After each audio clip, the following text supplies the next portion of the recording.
El bosque de Hürtgen era una trampa natural tallada durante siglos en el borde montañoso entre Bélgica y Alemania. Al sur de Aquisgrán, dentro de un triángulo formado por Aachen, Düren y Monschau, se extendían alrededor de 50 millas cuadradas de colinas cubiertas de abetos, valles profundos y arroyos rápidos. Era el umbral de Eifel, un territorio áspero donde los caminos serpenteaban entre laderas empinadas y barrancos en sombra permanente. En aquel otoño de 1944, la línea del frente se pegaba a esa masa oscura de bosque que los soldados norteamericanos pronto bautizarían como el infierno verde. El relieve del Hürtgenwald seguía un patrón que favorecía a quien supiera esperar defendiendo. Dos cordones de alturas cruzaban el bosque de suroeste a noreste, apuntando hacia el río Roer. En la cresta norte se alineaban los pueblos de Hürtgen, Kleinhau y Grosshau, pequeñas agrupaciones de casas y granjas que dominaban claros aislados dentro de la masa forestal. En la cresta sur, otro eje de colinas unía Lammersdorf con el remoto pueblo de Schmidt, entonces casi desconocido incluso para muchos alemanes. Entre ambas líneas se abría la garganta del río Kal, un cauce estrecho, de aguas rápidas, encajonado entre paredes cubiertas de árboles que convertían cualquier movimiento en un esfuerzo agotador. Los alemanes habían aprovechado ese marco natural para reforzar la frontera occidental del Reich. Antes de la guerra, el régimen había levantado la muralla de hormigón conocida como Westwall o Línea Sigfrido, una cadena de fortificaciones que, en la zona del Hürtgen, se adentraba en el corazón del bosque. Entre los árboles se escondían búnkeres de hormigón, casamatas de varios metros de grosor, nidos de ametralladora con campos de tiro cruzados y refugios excavados en las laderas. Por delante, en los claros y accesos, asomaban filas de dientes de dragón, bloques de hormigón diseñados para bloquear carros de combate y líneas de postes de acero clavados en el suelo para detener vehículos. A ese entramado defensivo se sumaban las minas. Los accesos principales, las sendas forestales y los posibles puntos de reunión estaban sembrados de artefactos de todo tipo. Minas anticarro, minas antipersonal de baja firma metálica imposibles de detectar con los equipos aliados y los temidos proyectiles de salto que explotaban a la altura de la cintura, llenando el aire de metralla. En la práctica, cada zanja cubierta de hojas podía esconder un detonador y cada paso incierto podía terminar en mutilación o muerte. La combinación de bosque denso, visibilidad limitada y campos minados convertía cualquier avance en una marcha a ciegas. Frente a ese escenario, las fuerzas aliadas que se acercaban desde el oeste estaban organizadas en torno al primer ejército estadounidense, mandado por el general Courtney Hodges. Su instrumento principal en la zona era el 7º Cuerpo de Ejército, al mando de Lightning Joe Collins, un comandante agresivo que venía de combatir en el Pacífico y creía que Alemania estaba a punto de colapsar. Bajo su autoridad se alineaban varias divisiones de infantería veteranas como la 1ª, la 4ª, la 9ª y la 28, además de divisiones acorazadas que habían cruzado Francia a toda velocidad. Para los estados mayores aliados, aquellos nombres representaban formaciones curtidas, capaces de romper defensas y explotar cualquier brecha. Sin embargo, en el bosque esas virtudes se diluían. Los carros de combate apenas podían maniobrar en los caminos estrechos. Bastaba con volar un puente o bloquear un cruce para inmovilizarlos. Las formaciones de artillería, tan eficaces en campo abierto, tenían enormes dificultades para ajustar el tiro entre árboles altos, que detonaban los proyectiles antes de tiempo y convertían las copas en un techo de astillas mortales. La aviación táctica, que había sido el terror de las columnas alemanas en Francia, encontraba pocas metas visibles entre la maraña de troncos y el camuflaje cuidadoso de los defensores. Así, el primer ejército se veía obligado a depender, sobre todo, de su infantería a pie.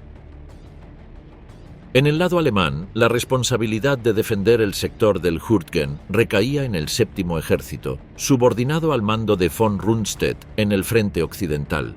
Las divisiones asignadas al bosque no eran las unidades de élite que los aliados habían enfrentado en años anteriores, sino formaciones desgastadas, a menudo etiquetadas como de segunda categoría. La 353 División de Infantería, más tarde la 275, y otras unidades que se irían rotando conforme la batalla se prolongara. Sus efectivos estaban por debajo de la plantilla teórica y mezclaban veteranos provenientes del Frente del Este, jóvenes reclutas y restos reorganizados de unidades destruidas en Francia. La 9ª División de Infantería, del triunfo en Francia a las puertas del Reich. La 9ª División de Infantería llegaba al bosque de Hurtgen con un peso que pocas unidades podían igualar, casi 2 años de combate continuo. Sus hombres habían aprendido a pelear en el desierto de Túnez, habían subido las colinas polvorientas de Sicilia y más tarde se habían abierto paso entre los setos de Normandía. Su artillería había ayudado a detener a Rommel tras Kasserine. En Francia había estado en primera línea durante el asedio de Cherburgo y luego en la ruptura de las Cabezas de Playa. No era una división de cartel, no tenía un apodo vistoso ni un general histriónico que buscara titulares, pero los corresponsales que la conocían la consideraban simplemente una de nuestras mejores divisiones de infantería. A principios de septiembre de 1944, las unidades avanzadas del primer ejército cruzaban ya los ríos fronterizos. Patrullas estadounidenses pisaban suelo alemán casi sin oposición, encontrando búnkeres vacíos, con polvo acumulado en el suelo y hasta gallineros construidos alrededor de algunas casamatas. Parecía que el famoso Muro del Oeste no era más que una fachada hueca. Aquella entrada casi tranquila en Alemania alimentó una ilusión peligrosa, la idea de que el enemigo estaba roto y que la guerra, en esencia, estaba ganada. Para la 9ª División, ese momento de euforia fue breve. Tras la primera oleada de cruces, la división recibió la misión de sostener y ampliar la cabeza de puente en el sector al sur de Aachen, justo donde comenzaban las colinas boscosas de la Eifel. Sus 3 regimientos se desplegaron en un frente que combinaba campos abiertos, pequeños pueblos y los primeros dedos del bosque de Hurtgen. Allí la guerra dejó de parecer una campaña móvil y volvió a convertirse en una lucha lenta, cuerpo a cuerpo, alrededor de cada arroyo, cada colina y cada claro entre los árboles. El 60º Regimiento, veterano curtido desde el norte de África, tuvo un papel central en ese avance inicial hacia el interior del Reich. Sus hombres, a los que los mandos llamaban Go-Devils, habían aprendido a moverse en terrenos difíciles, a improvisar rutas entre setos y ruinas.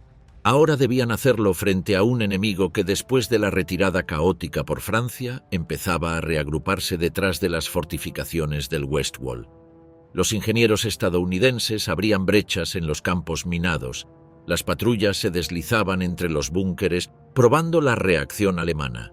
La artillería, cuando disponía de munición, machacaba las líneas sospechosas. Entre los objetivos que se asignaron a la 9ª en esa fase estaba un pequeño pueblo de tejados inclinados y callejuelas estrechas, Schevenhütte. En el mapa era apenas un punto sobre una carretera secundaria.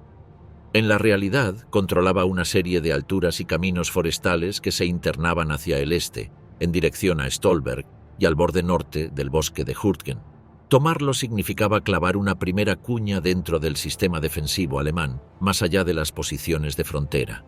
El ataque se planificó como una operación de alcance limitado, pero para los hombres que iban en la primera oleada no hubo nada limitado en el riesgo que corrían.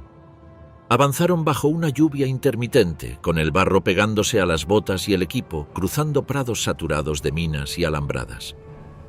Los observadores de artillería trataban de ubicar las piezas enemigas que disparaban desde las laderas boscosas. A menudo, cuando lograban silenciarlas, surgían otras baterías más atrás. Las ametralladoras alemanas, bien ocultas en las casas del borde del pueblo o en posiciones excavadas entre los árboles, barrían las entradas a Schevenhütte.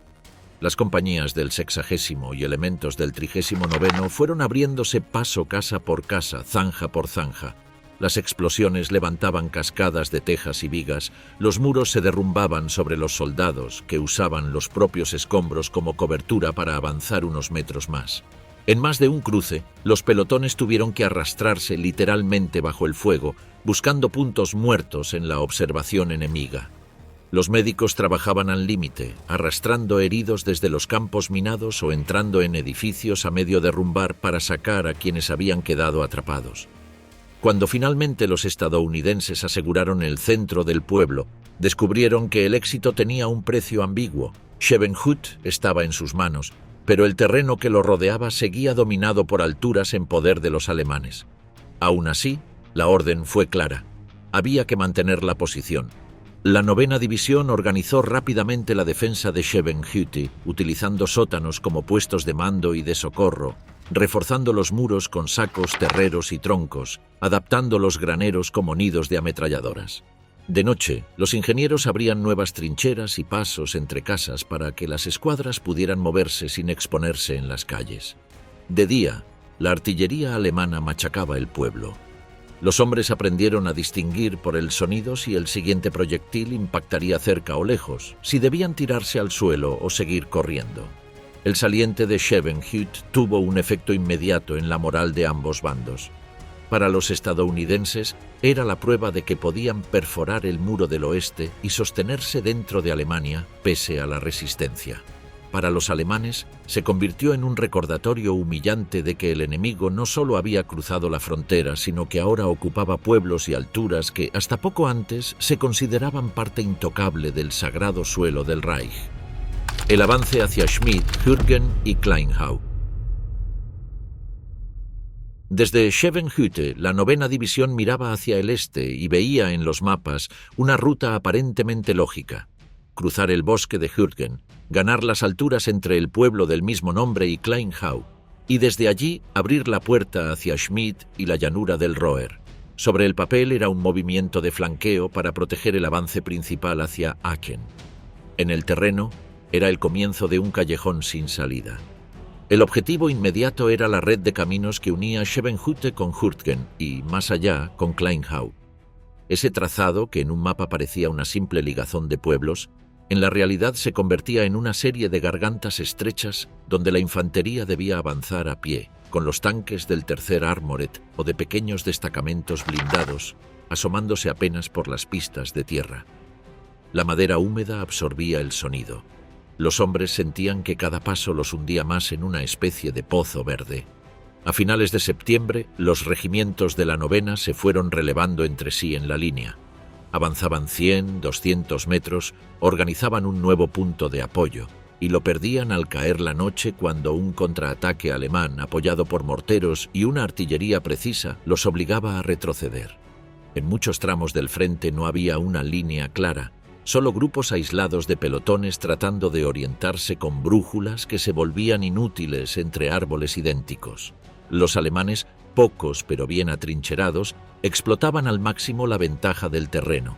Pequeños destacamentos de infantería, veteranos que venían de Rusia o de Italia, ocupaban búnkeres de hormigón camuflados, agujeros de tirador entre raíces y posiciones de ametralladora incrustadas en las laderas. El fuego venía casi siempre desde arriba, desde las crestas que dominaban el camino hacia Hürtgen, desde los bordes de la meseta que conducía más lejos a Kleinhau. Los norteamericanos rara vez veían al enemigo. Veían, en cambio, los efectos de los proyectiles que explotaban en la copa de los árboles y convertían las astillas en cuchillas de madera. Con octubre llegó la lluvia continua. El bosque, ya sombrío, se tornó casi claustrofóbico. Las trincheras improvisadas se llenaban de agua helada, los ponchos no bastaban, y la tierra se convertía en barro espeso. Algunos intentos de penetración más profunda hacia Hürtgen terminaron en tragedia casi instantánea.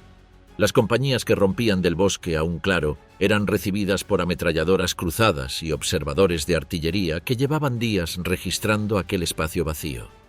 Los informes posteriores hablarían de pelotones que, en cuestión de minutos, quedaban reducidos a unos pocos hombres arrastrándose de vuelta a las sombras de los árboles. El mito del avance rápido, de la guerra de maniobra que había caracterizado la campaña de Francia, se desmoronaba entre raíces y troncos partidos. La artillería alemana se convirtió en el verdadero dueño del bosque, con observadores situados en los bordes de la meseta de Hürtgen y en las inmediaciones de Kleinhau, podían dirigir fuego preciso sobre cualquier sendero que se animaran a usar los norteamericanos. A falta de cielos abiertos, la aviación aliada apenas podía intervenir. Los cazabombarderos, tan efectivos en la campiña francesa, resultaban casi inútiles sobre una bóveda de copas cerradas.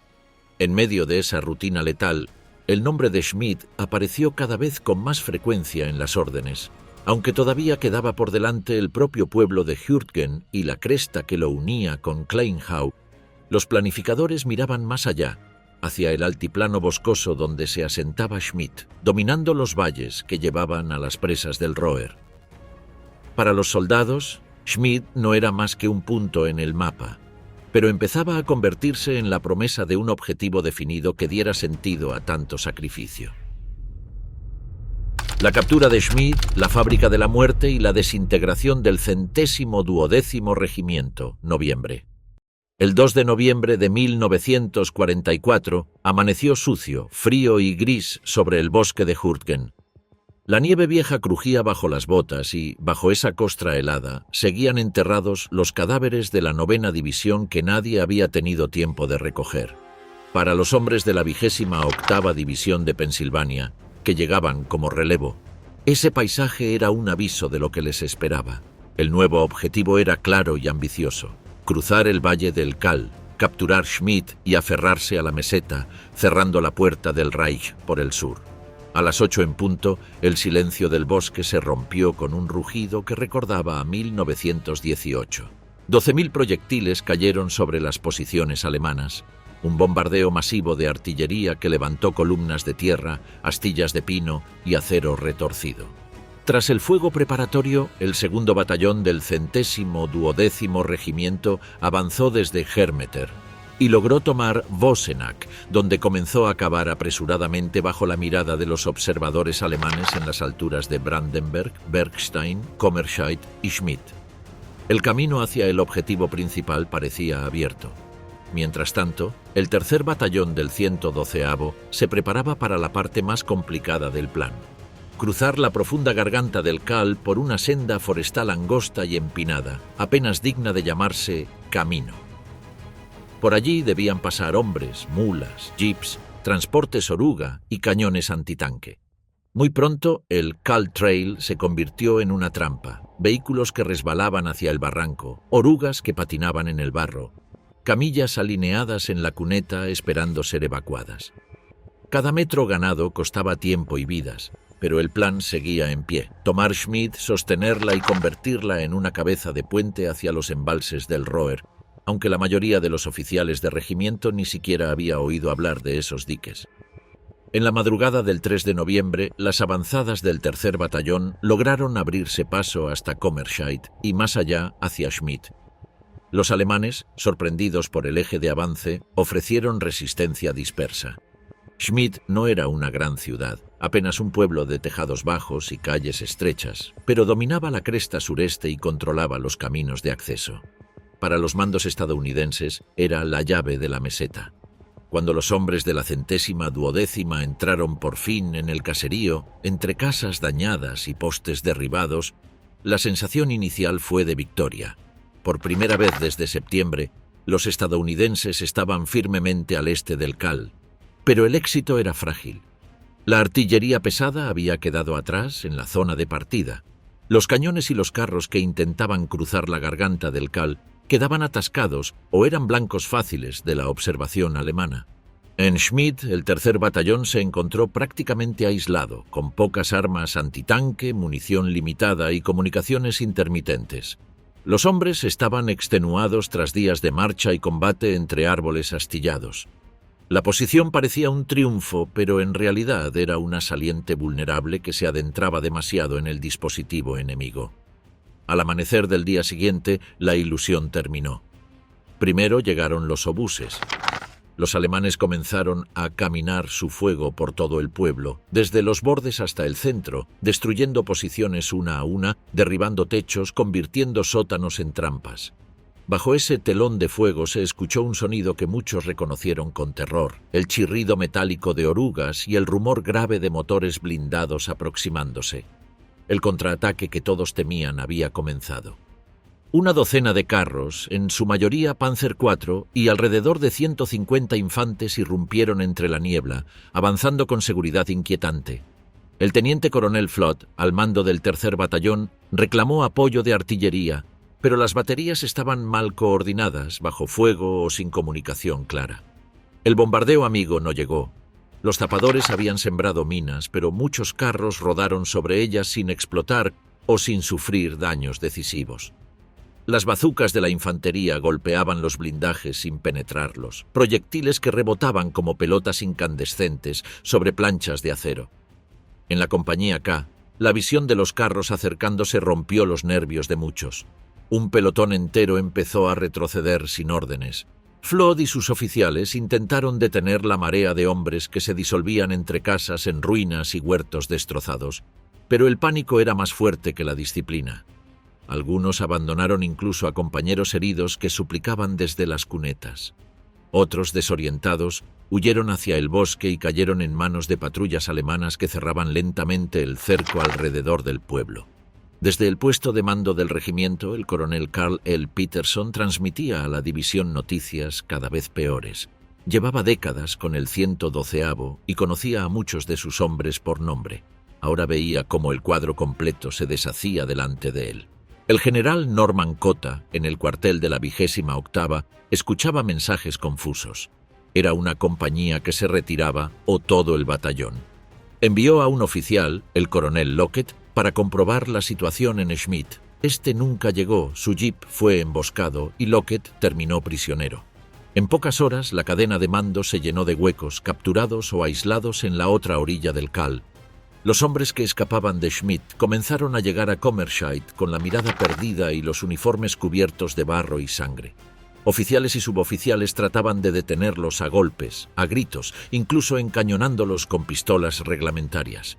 Apenas consiguieron retener a unos 200, el resto se desparramó por el bosque, buscando cualquier lugar que no fuera esa aldea expuesta. La noticia de la ruptura en Schmidt se propagó como un incendio. Si la vanguardia se había desmoronado, ¿qué posibilidades tenían los que aún defendían la conexión sobre el Kol? Detrás del frente, el regimiento de asistencia médica instalado en el puesto Honeymoon recibía una marea constante de heridos. Los camilleros marcaban en la frente las dosis de morfina, cortaban las ropas empapadas de sangre y clasificaban a los hombres entre operables y sin esperanza. Detrás de la improvisada sala de operaciones se formaba una pila creciente de miembros amputados. El aire se llenaba de olor a desinfectante, pólvora y carne quemada. Para quienes entraban en ese lugar, la expresión «fábrica de la muerte» ya no era una metáfora periodística, sino una descripción literal de lo que el bosque estaba haciendo con cada regimiento que se aventuraba dentro. Cota, presionado por el mando de cuerpo y por la insistencia de que Schmidt debía mantenerse a toda costa, ordenó reconstituir la fuerza de ataque. Se creó una task force combinando restos de infantería e ingenieros con blindados de apoyo. Sobre el papel, debía abrirse paso por el Kal, reforzar Commerscheid y volver a tomar Schmidt. En la práctica, el Cold Trail se había convertido en un corredor de muerte batido desde todos los ángulos por artillería y francotiradores. Los tanques que se aventuraban quedaban destruidos o abandonados en las curvas más expuestas. Las mulas y orugas se amontonaban en una caravana inmóvil, dejando a los heridos atrapados en camillas bajo la lluvia y el fuego. Cuando por fin se autorizó el repliegue general al oeste del Kiel, la 112ª ya no era un regimiento operativo en ningún sentido real. El propio Peterson, herido 2 veces y desbordado por la magnitud del desastre, tuvo que arrastrarse literalmente por la senda del Kal para informar de primera mano del estado de su unidad. Años después, veteranos que volvieron como turistas a aquel valle recuerdan la imagen del coronel, fuera de sí, avanzando a gatas entre vehículos volcados y cuerpos cubiertos con mantas. El balance fue devastador. En el 112º regimiento, de unos 3.000 hombres que habían entrado en combate apenas 2 semanas antes, más de 2.000 fueron bajas, centenares capturados o desaparecidos, otros tantos muertos, heridos o inutilizados por causas no de combate como agotamiento extremo y pie de trinchera. Para la 28ª división en conjunto, la cifra superó los 6.000 hombres, casi la mitad de su fuerza inicial. En las compañías de fusileros, las pérdidas alcanzaron o superaron en la práctica el 100%. Pelotones completos desaparecieron de la nómina, sustituidos luego por reclutas que jamás habían visto el bosque. Operación Queen, la gran ofensiva y el pequeño infierno de Hürtgen. A comienzos de noviembre de 1944, mientras los restos del 112º Regimiento se arrastraban fuera del Valle del Cal, los planificadores aliados pensaban en algo mucho más grande que un bosque perdido en la frontera germano-belga. Para Eisenhower, Bradley y Hodges, el frente occidental necesitaba una ofensiva masiva que rompiera definitivamente la línea Siegfriedo, alcanzara el río Roer y abriera el camino hacia el Rin. Ese plan, bautizado Operación Queen, iba a movilizar a cientos de miles de soldados, enormes concentraciones de artillería y la fuerza aérea estratégica. En apariencia, el bosque de Hürtgen era solo un rincón más de ese tablero. En la práctica, se convertiría en uno de los puntos de fricción que condicionaron todo el diseño. La idea general era simple. 2 ejércitos estadounidenses, el primero de Hodges al sur y el 9º de Simpson al norte, avanzarían en paralelo hacia el Roer. Una vez alcanzada la ribera occidental, se prepararían los cruces y, tras asegurar la cabeza de puente, el siguiente objetivo natural sería el Rin. Sobre esta trama terrestre se superpondría un componente aéreo colosal. El 16 de noviembre, miles de bombarderos pesados y medios arrasarían las ciudades y nudos ferroviarios entre Düren, Jülich y Eschweiler, buscando paralizar la capacidad de maniobra alemana antes de que la infantería se pusiera en marcha.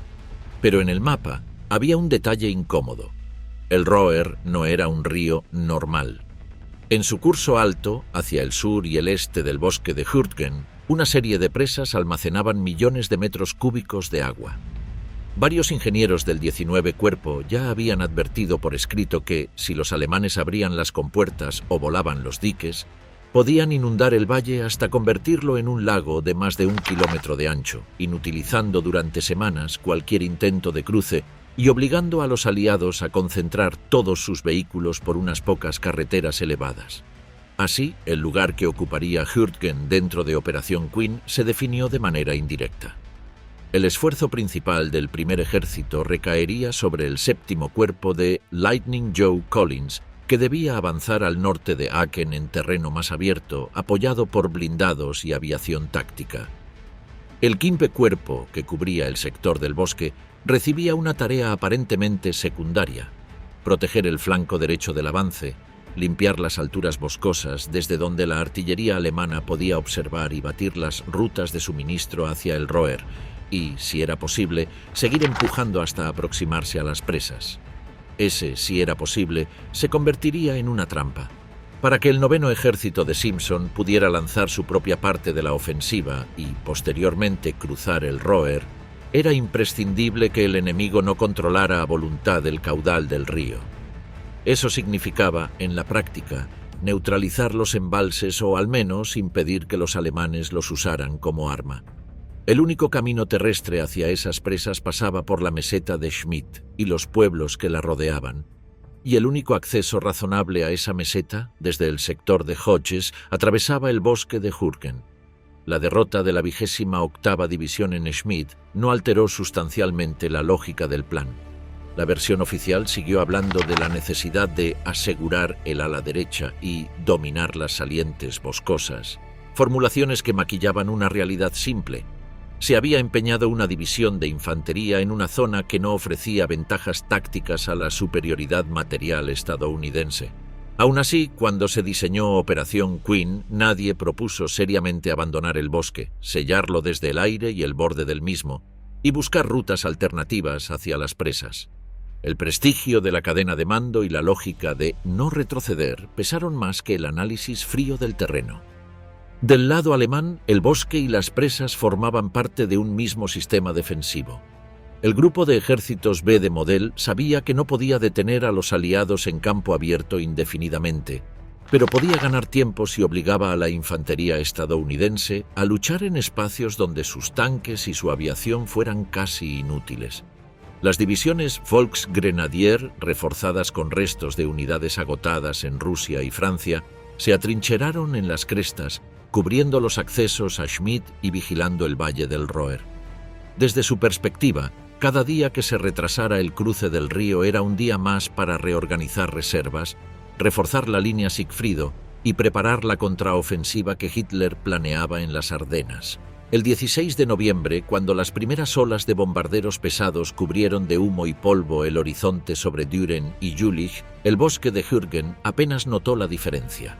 La bóveda de pinos ocultó el espectáculo. A lo lejos se oía el tronar sordo de las bombas y se veían columnas de humo negro elevándose sobre la llanura. Pero bajo las copas, la guerra seguía siendo la misma. Artillería alemana que batía los caminos, minas ocultas en el barro, patrullas que se perdían entre niebla y astillas. Mientras la operación Queen avanzaba en campo abierto, el Kibe Cuerpo se preparaba para lanzar una vez más un ataque de infantería dentro del laberinto verde. Primer avance del Cuerpo Séptimo.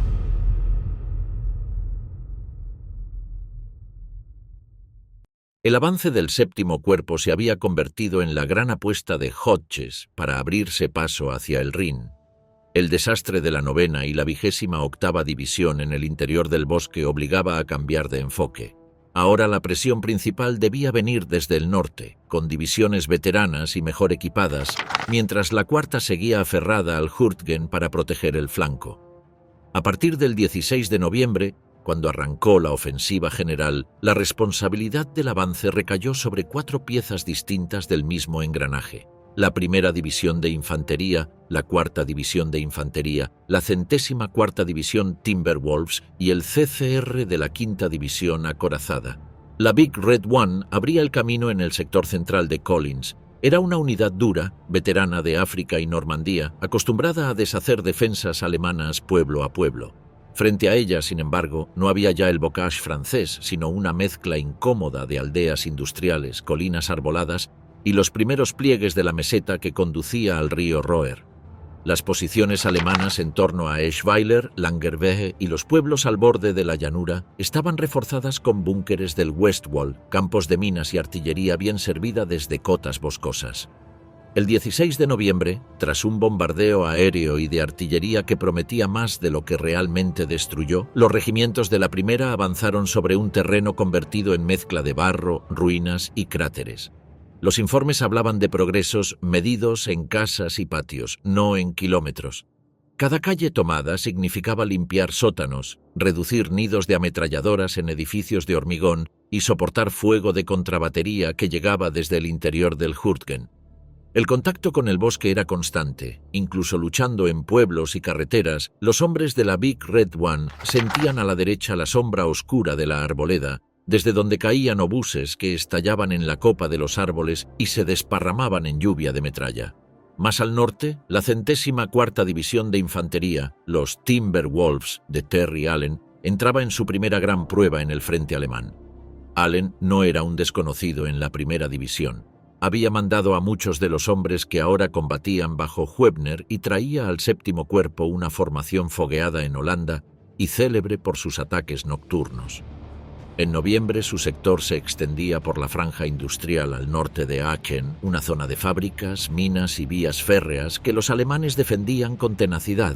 La guerra en el frente de la 104ª se libraba dentro de patios de carbón, a lo largo de vías de tren y entre edificios de ladrillo que se derrumbaban bajo el fuego directo de tanques y cañones de asalto. Allí, el combate tenía el mismo rostro brutal que en el bosque. Un soldado de baja estatura, de ojos gris pálido, llegó a un puesto de socorro con el antebrazo colgando apenas sujeto por tendones. Sentado, casi tranquilo, pidió al cirujano que terminara de cortar lo que ya no servía. Los sanitarios escondieron la mano cercenada bajo una manta para que los demás no la vieran. Era solo un ejemplo de cómo el avance del Séptimo Cuerpo, incluso lejos de la espesura, se pagaba también con carne y hueso. Al sur de ese eje urbano-industrial, la 4ª División de Infantería seguía atrapada en otra guerra, la del Hürtgen propiamente dicho. Mientras la 1ª y la 104 empujaban hacia el Roer por terreno más abierto, los regimientos de la 4ª tenían la misión ingrata de mantener el flanco derecho del Séptimo Cuerpo anclado en el bosque, avanzando por las aldeas de Hürtgen, Kleinhau y más allá, Grosshau. Sus objetivos eran menos vistosos en los mapas: un claro en el bosque, una carretera forestal, una cota sin nombre. Pero de ese control dependía que los alemanes no pudieran caer de costado sobre la Big Red One ni sobre los Timberwolves. En torno al 21 de noviembre, La presión sobre la cuarta era tan grande que el mando de cuerpo tuvo que inyectar nuevas fuerzas en la fábrica de la muerte. Llegó la 8ª división, cuyo 121º regimiento marchó de noche bajo lluvia y barro para situarse detrás del 12º de la cuarta y relevarlo en primera línea. Los hombres desembarcaron de sus camiones en la oscuridad y caminaron kilómetros entre charcos helados hasta sus zonas de reunión, sin apenas tiempo para reconocer el terreno. Al amanecer, se les ordenó atacar casi a ciegas. La consigna era simple y terrible. Delante estaba el enemigo y solo se podía avanzar. El CCR de la 5ª División Acorazada era la otra carta de Collins dentro del 7º Cuerpo. Oficialmente era una fuerza móvil pensada para explotar una ruptura, pero en la práctica pasó noviembre actuando como tapón, donde la infantería se desangraba. Cuando un regimiento quedaba reducido a la mitad, los carros del 5º se adelantaban a los bordes del bosque o a través de campos empantanados, disparando contra nidos de resistencia y pillboxes para permitir que unos pocos pelotones avanzaran unos cientos de metros. Los caminos y senderos en torno a Gay, Strass y las alturas que dominaban el Hurtgen eran tan estrechos que muchas veces los Sherman quedaban encajados, convertidos ellos mismos en blancos inmóviles para la artillería alemana. Aún así, la presencia del CCR era decisiva en varios momentos del mes. Allí donde la 4ª División se quedaba sin hombres, una compañía de tanques o de cazacarros era lanzada hacia el frente, tratando de apuntalar líneas tambaleantes o de sostener un contraataque local. Otras veces, el CCR se mantenía unos kilómetros por detrás de la 1ª y la 104ª, listo para cruzar una brecha y girar hacia el interior del país si la resistencia alemana colapsaba. Ese colapso nunca llegaba. Cada pueblo conquistado por el 7º Cuerpo parecía sustituirse por otro nudo de resistencia más al este, apoyado siempre en bosques y en la defensa en profundidad de la línea del Roer.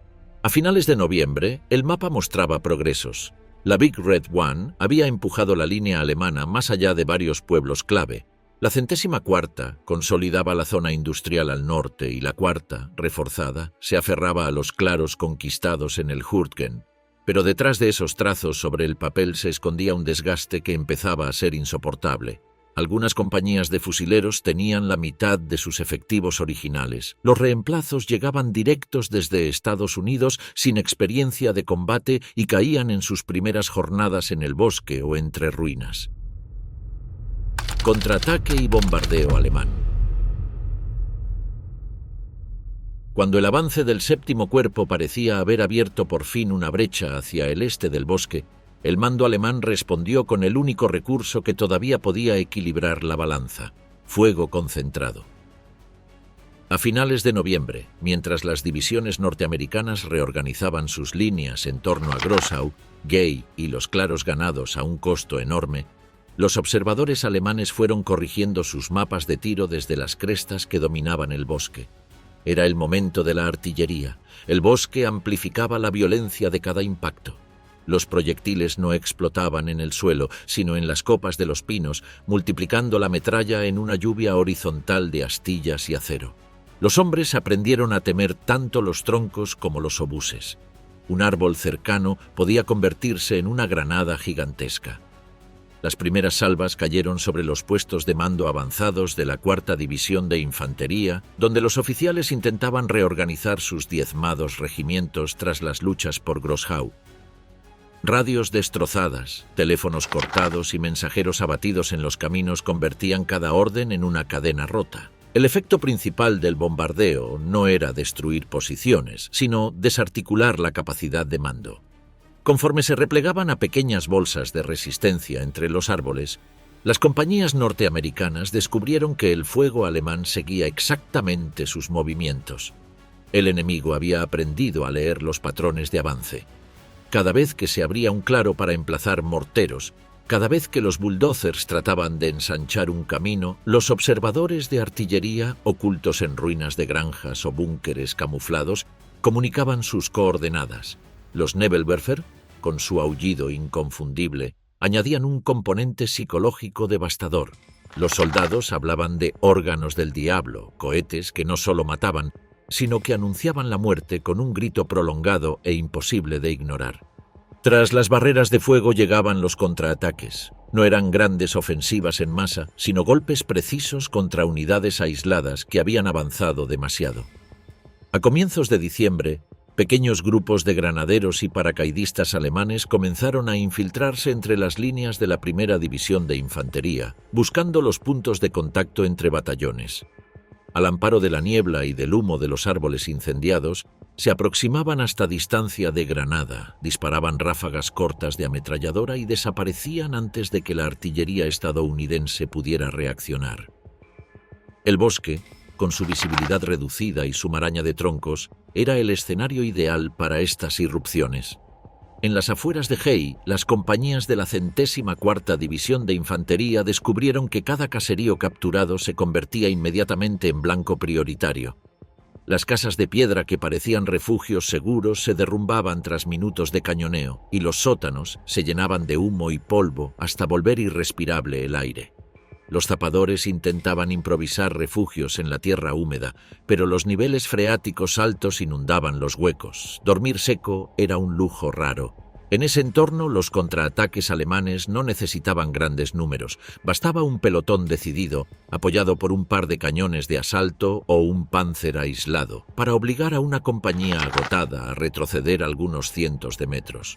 Más al norte, en torno a Kleinhau y Grosshau, los restos de las divisiones alemanas que habían resistido desde septiembre fueron reforzados por unidades frescas trasladadas desde otros sectores. El mando alemán entendía que el bosque era la última cortina de protección antes de las llanuras que conducían al Roer. La orden era clara: frenar al séptimo cuerpo a cualquier precio, desgastando su ofensiva hasta dejarla sin fuerzas para continuar. La artillería de campaña, los obuses pesados y los morteros de gran calibre se concentraron en un frente estrecho.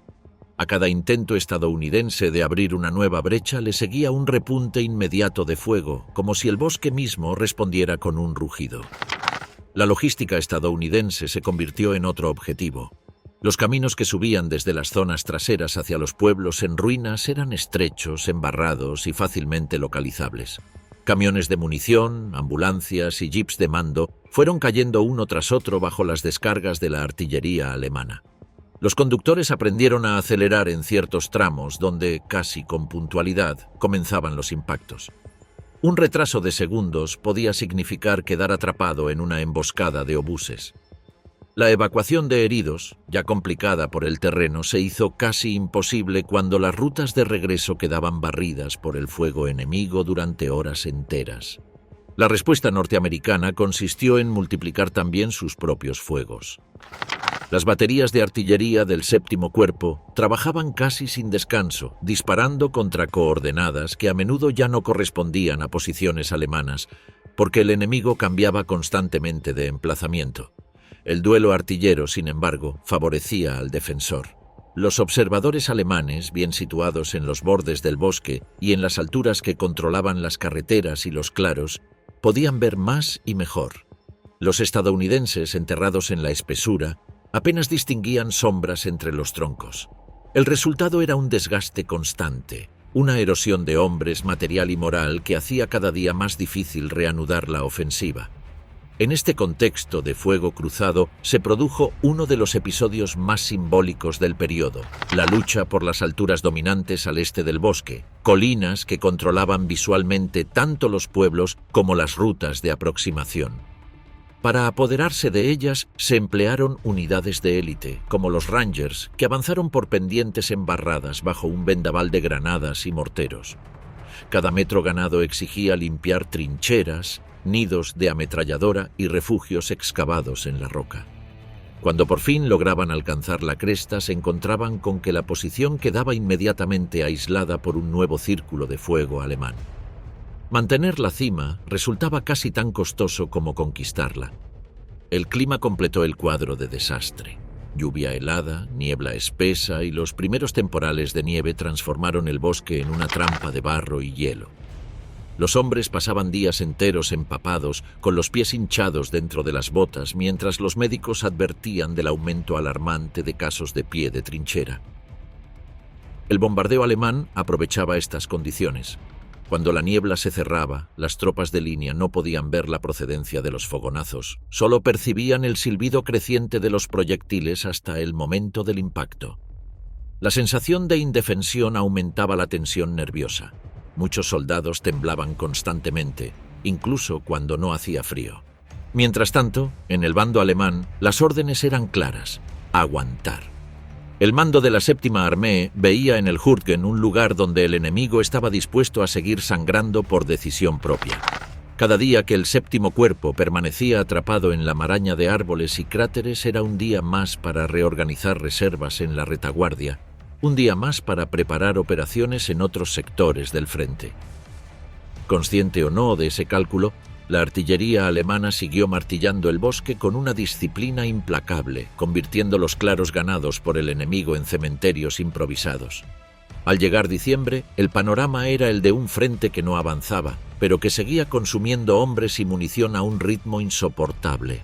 Los norteamericanos sostenían posiciones que no ofrecían ventajas decisivas, sometidos a un castigo diario que erosionaba su capacidad de respuesta. La batalla de Kesternitz y la aniquilación del batallón 309.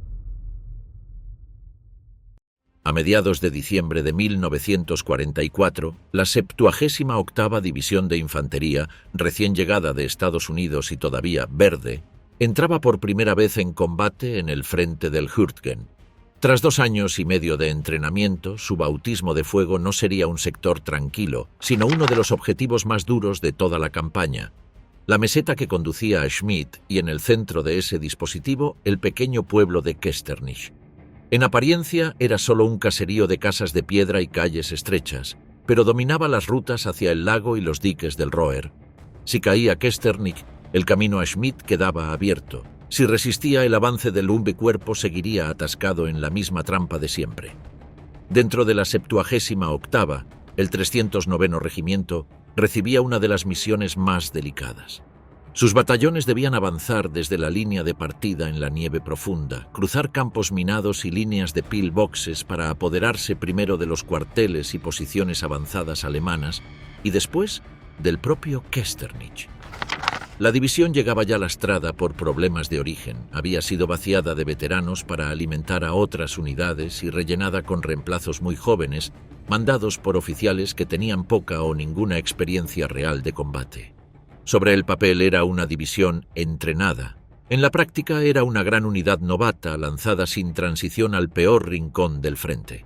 El ataque comenzó en la madrugada del 13 de diciembre, con tiempo gélido, niebla baja y un silencio pesado que solo rompía el bramido lejano de la artillería. Aprendiendo de las lecciones de las divisiones que se habían estrellado antes que ellos, los mandos de la 78ª decidieron prescindir de un gran bombardeo preliminar. Querían sorprender a los defensores y eso los pondría en alerta. Los hombres del 309 avanza en fila, resbalando por laderas heladas, cruzando campos blancos donde cada bulto de nieve podía ocultar una mina. El primer estallido llegó cuando un soldado pisó una carga.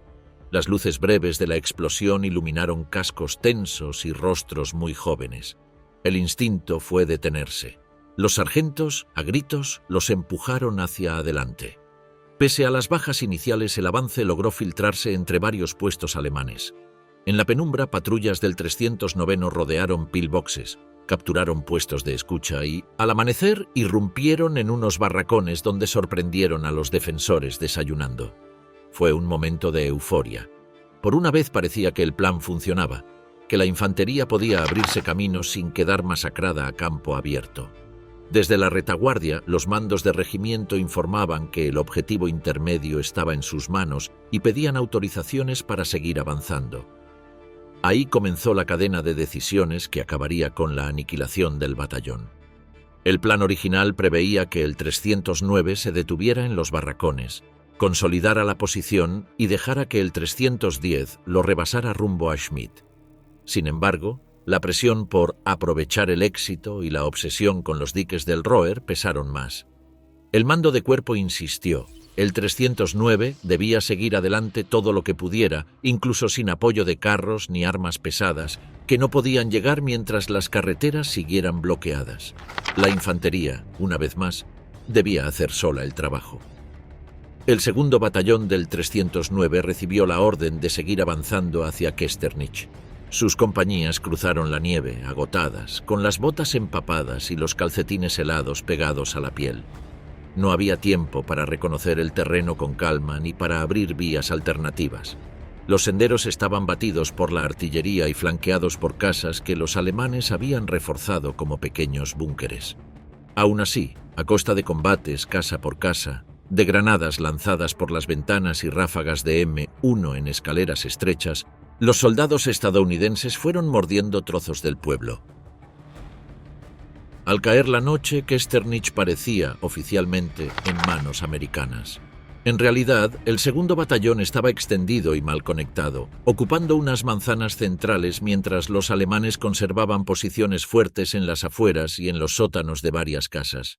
Las comunicaciones por radio fallaban entre la nieve, el humo y las paredes gruesas. Los teléfonos de campaña eran cortados una y otra vez por los impactos. Lo más grave, los caminos hacia la retaguardia seguían bajo observación enemiga, lo que impedía que los tanques, la artillería de acompañamiento y los refuerzos llegaran a tiempo. El batallón dormía en un pueblo rodeado, con municiones limitadas y un enemigo que conocía cada esquina mejor que ellos. En la oscuridad previa al amanecer, un observador adelantado de artillería estadounidense detectó movimiento al este de Kešternich. Sombras que se agrupaban, ruido de motores, figuras que se desplegaban sobre la nieve. Reconoció los signos de un contraataque y cantó por teléfono las coordenadas. Minutos después, la artillería de la división descargó un bombardeo masivo sobre las formaciones alemanas. Durante unos instantes pareció que el peligro había pasado. Los ataques se dispersaron, los gritos de los heridos enemigos se mezclaron con el rugido de los cañones y los hombres del segundo batallón respiraron algo más tranquilos. Pero aquello solo había sido la avanzadilla. A media mañana, el contraataque principal se puso en marcha, esta vez coordinado y apoyado por cañones de asalto y elementos acorazados de la 10ª División Panzer. Desde las laderas y la entrada del pueblo, los carros comenzaron a bombardear las casas donde se refugiaban los norteamericanos, abriendo boquetes en fachadas y derrumbando tejados sobre los sótanos llenos de heridos. La infantería alemana, veterana y endurecida por años de guerra, se deslizó detrás del fuego, casa por casa, aprovechando cualquier muro, cualquier cerca, cualquier canaleta congelada para acercarse sin exponerse demasiado. Dentro de Kešternich, la defensa del segundo batallón se fracturó en pequeños núcleos aislados. Una escuadra resistía en un granero hasta agotar la munición. Otra quedaba sepultada cuando un impacto de cañón hacía volar la pared. Las compañías habían perdido a muchos de sus oficiales en las primeras horas y los sargentos improvisaban líneas de resistencia en cocinas, establos o corredores llenos de escombros. Los alemanes avanzaban usando lanzagranadas y cargas huecas en las paredes, abriendo huecos que permitían saltar de una vivienda a la siguiente sin exponerse en la calle.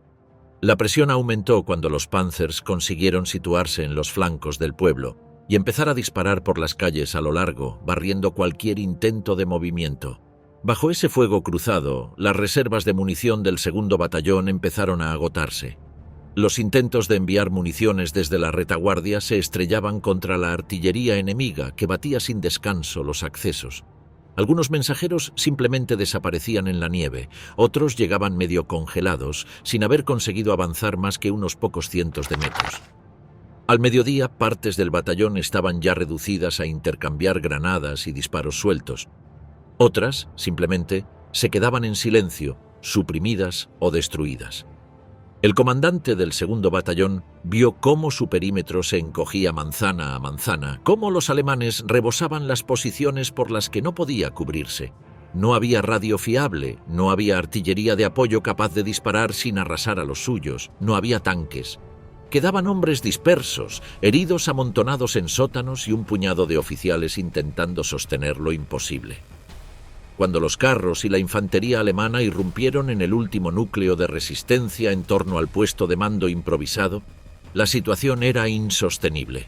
La mayor parte de las ametralladoras estaban fuera de servicio, las municiones casi agotadas, y no existía ya línea continua que defender. El comandante del batallón, rodeado por sus supervivientes, tomó la decisión que ningún oficial quería tomar. rendirse para evitar una matanza inútil.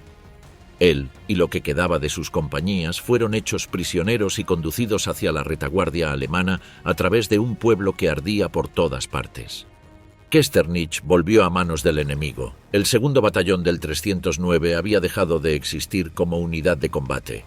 De todo el batallón, apenas sobreviviría un puñado de hombres, en torno a un capitán, y poco más de medio centenar de soldados que serían contabilizados como prisioneros.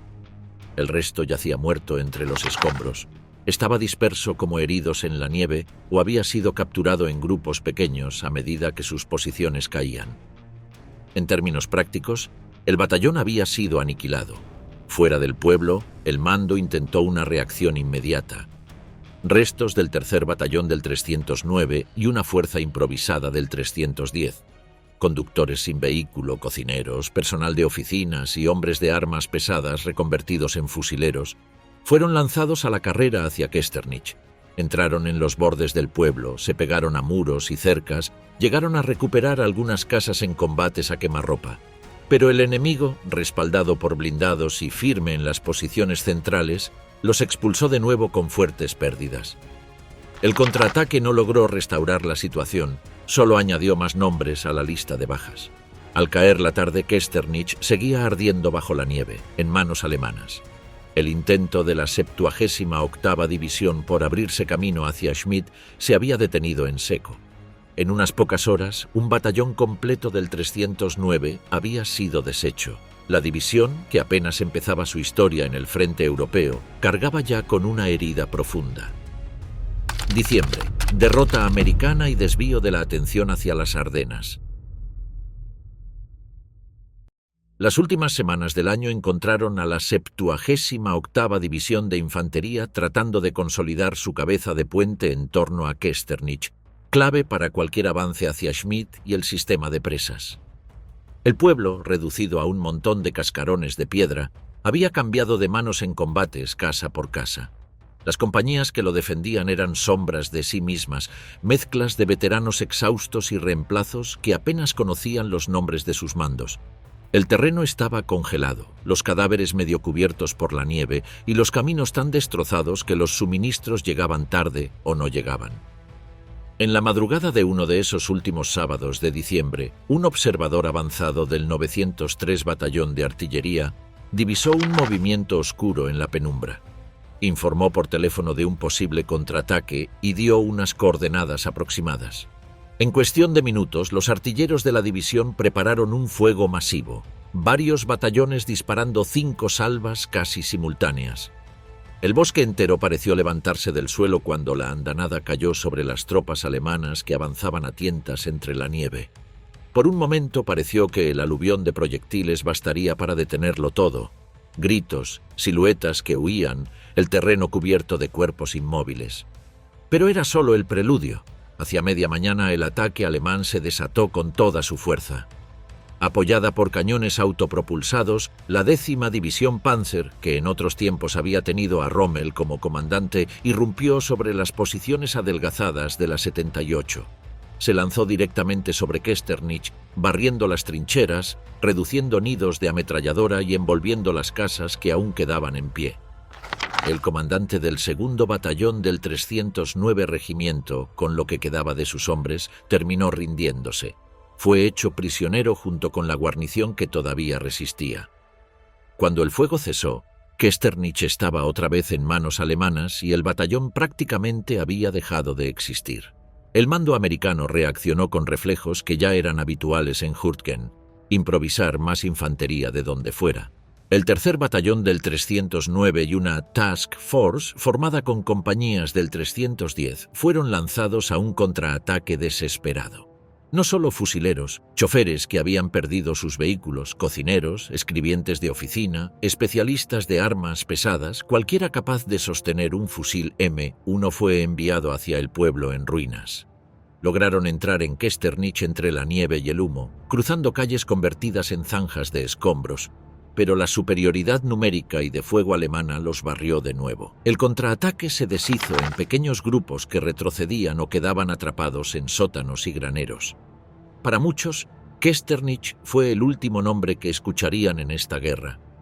Mientras tanto, en otras partes del bosque, la historia se repetía con mínimas variaciones. Las unidades que habían resistido en noviembre, restos de la cuarta división, elementos de la octava y de la primera, seguían clavadas a sus sectores, sometidas a un desgaste constante. Los enfermos por pie de trinchera, neumonías y congelaciones se acumulaban en los puestos de socorro. Los cuadros veteranos que daban cohesión a las compañías habían sido diezmados. En algunos casos, la proporción de bajas alcanzaba o superaba el 100%. Regimientos que entraban con su fuerza nominal y que semanas después debían ser reconstruidos por completo con reemplazos recién llegados desde Estados Unidos. A finales de noviembre, el meteorólogo jefe de la Wehrmacht, Karl Recknagel, predijo que a partir del 16 de diciembre habría un periodo de nieblas, lluvias y nevadas sobre el Eifel y las Ardenas, el clima del Führer, ideal para ocultar una ofensiva y neutralizar la supremacía aérea aliada. Con ese informe sobre la mesa, Hitler fijó finalmente la fecha de su gran contraataque, la madrugada del 16 de diciembre de 1944. Lo que seguía siendo, para los hombres en el bosque, una batalla de desgaste sin sentido, se integraba ahora en una apuesta estratégica mucho mayor.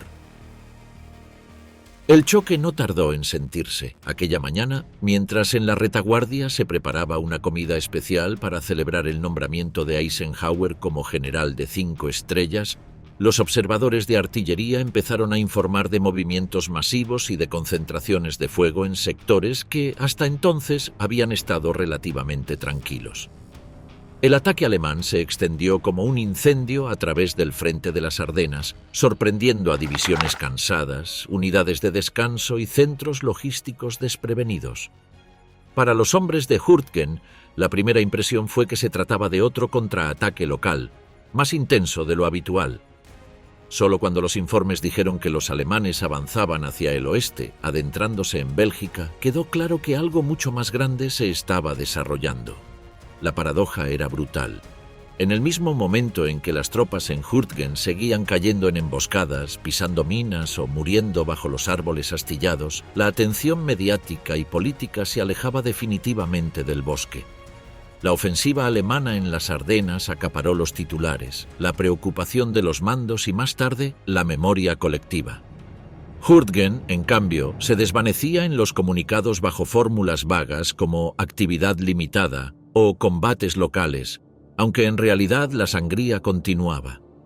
Cuando por fin terminó la larga lucha en el bosque, a comienzos de 1945, el balance era demoledor. En 6 meses, 8 divisiones de infantería y 2 acorazadas estadounidenses, además de varias unidades menores, habían sido comprometidas en ese sector. Muchas compañías de fusileros habían sufrido pérdidas de hasta el 50% en apenas 2 semanas. 2 regimientos, el 60º de la 9ª División y el 22º de la 4ª, fueron literalmente destruidos 2 veces. Al final, cerca de 30.000 soldados estadounidenses habían muerto o resultado heridos en Hurtgen, sin contar los miles que fueron evacuados por agotamiento de combate o enfermedades relacionadas con las condiciones extremas. El precio pagado por esa porción de bosque, de apenas unas 50 millas cuadradas, fue desproporcionado respecto al resultado alcanzado. Cuando el alto mando terminó de comprender que la captura de las presas del Roer era el único objetivo estratégico realmente importante, ya era tarde. Las instalaciones seguían en manos alemanas, listas para ser utilizadas como arma hidrográfica si los aliados intentaban cruzar el río. Las operaciones para apoderarse de ellas tendrían que esperar hasta febrero, y su retraso añadiría más nombres a la lista de bajas británicas y canadienses en el frente del Roer. Para los veteranos que salieron vivos del bosque, sin embargo, las cifras oficiales no podían reflejar lo que significó aquel lugar. En la Navidad de 1944, mientras el mundo miraba con horror el avance alemán en las Ardenas, la batalla del bosque de Hurtgen ya estaba perdida, militarmente por el coste absurdo frente a los escasos resultados, moralmente por el abismo que abrió entre los soldados que la pelearon y los mandos que se negaron a admitir que nunca debió haberse librado.